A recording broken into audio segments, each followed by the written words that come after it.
मुझे लगता है मेरा नाम कभी साफ नहीं होगा। मैं आज भी अपने माजी के गुनाहों की सजा भुगत रहा हूँ।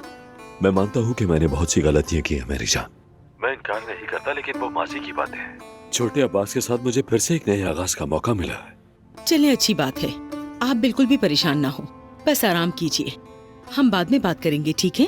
उफ मेरी जान। हाँ चलो, अलविदा अलविदा अलविदा। मैंने फिर गलती कर दी।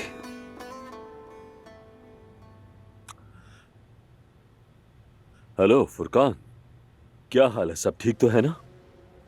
यार खुदारा मुझे इस मुश्किल हालत से निकाल लो, मैं तुम्हारी मिन्नत करता हूँ। अच्छा ठीक है, हाँ अलविदा अलविदा अलविदा।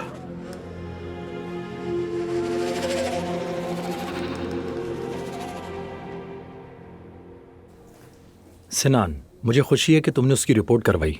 अब हम ईशा की कस्टडी हासिल करने के लिए लड़ेंगे। मेरी ख्वाहिश बस ये है कि मुझे मेरी बेटी मिल जाए। मट्टी के बर्तन और गुलदान तो फिर बन जाएंगे, मगर उसके साथ गुजरा हुआ वक्त वापस नहीं आएगा। हम कामयाब होंगे। जज किसी मासूम बच्ची की कस्टडी एक जालिम इंसान के हाथ में नहीं देगा। काश ये सब जल्द खत्म हो जाए।